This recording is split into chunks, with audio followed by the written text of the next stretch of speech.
Praise the lord. ఈరోజు నెహెమ్యా గ్రంథం 5వ అధ్యాయాన్ని చదువుకుందాం.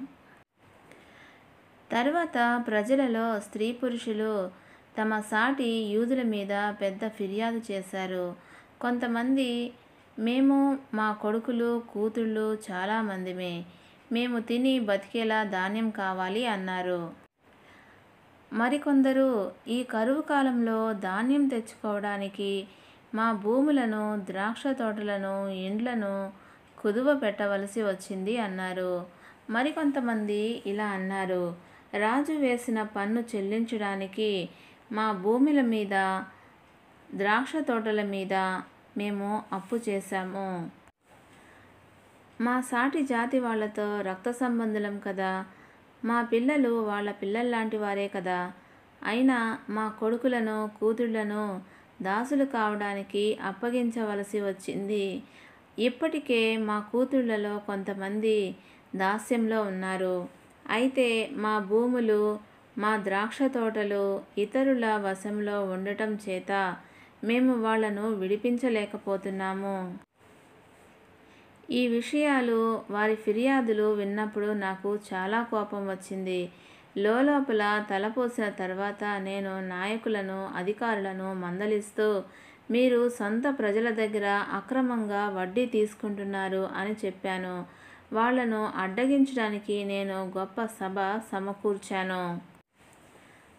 అప్పుడు నేనిలా అన్నాను, ఇతర ప్రజలకు అమ్ముడుపోయిన మన సాటి యూదులను మా శక్తి కొలది మేము వెల ఇచ్చి విడిపించాము. వారు మాకు మళ్ళీ అమ్మబడేలా మీరు సొంత ప్రజలను అమ్మివేస్తారా? ఏమీ చెప్పలేక వాళ్ళు ఊరుకున్నారు. కనుక నేను ఇంకా ఇలా అన్నాను, మీరు చేస్తున్నది మంచిది కాదు. మన మీద పగపట్టిన ఇతర ప్రజల నింద రాకుండా మన దేవుని భయంతో మీరు ప్రవర్తించకూడదా?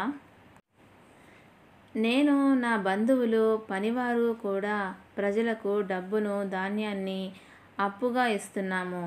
అయితే దయచేసి వడ్డీ మాత్రం తీసుకోకుండా ఉండాలి. ఈరోజే వారి భూములను, ద్రాక్ష తోటలను, ఆలివ్ తోటలను, ఇండ్లను వారికి మళ్ళీ ఇచ్చివేయండి.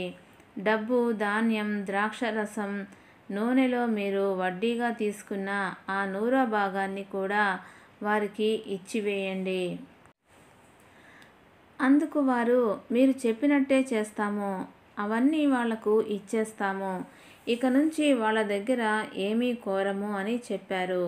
అప్పుడు నేను యాజకులను పిలిపించి తమ వాగ్దానం ప్రకారం చేయడానికి నాయకుల చేత, అధికారుల చేత శపథం చేయించాను.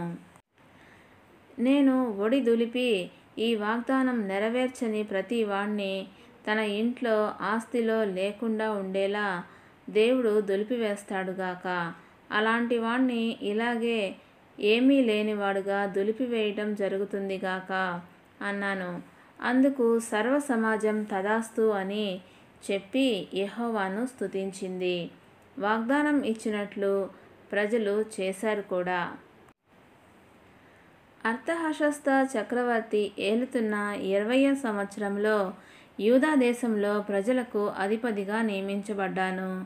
అప్పటి నుంచి చక్రవర్తి పరిపాలించిన 32వ సంవత్సరం వరకు 12 సంవత్సరాలు అధిపతికి నిర్ణయించిన భోజన పదార్థాలను నేను గాని, నా బంధువులు కానీ తీసుకోలేదు.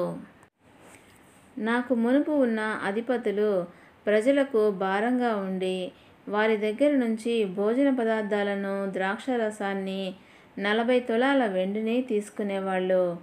వాళ్ళ సేవకులు కూడా ప్రజల మీద పెత్తనం చేశారు. నేనైతే దేవుని పట్ల భయభక్తులు కలిగి అలా ప్రవర్తించలేదు. దానికి బదులుగా గోడ మీద కష్టించి పనిచేశాను.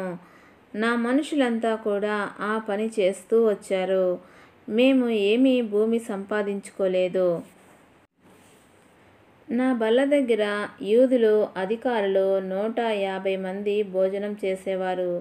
వారు కాక మా చుట్టూరా ఉన్న జనాలలో నుంచి కొంతమంది వచ్చి నా బల్ల దగ్గర తినేవారు. నా కోసం ప్రతిరోజు ఒక ఎద్దును, 6 బలిసిన గొర్రెలను, కొన్ని కోళ్లను సిద్ధం చేయటం జరిగేది. 10 రోజులకు ఒకసారి అన్ని రకాల ద్రాక్ష రసాలు సమృద్ధిగా తేవటం జరిగేది. అయినప్పటికీ ప్రజల మీద భారం కఠినం కావడం చేత అధిపతికి నియమించిన భోజన పదార్థాలను నేను కోరలేదు. నా దేవా, నేను ఈ ప్రజల కోసం చేసిన దానంతటిని బట్టి నన్ను జ్ఞాపకముంచుకొని కటాక్షించు. దేవుడి పరిశుద్ధ వాక్యమును దీవించునుగాక. ఆమెన్.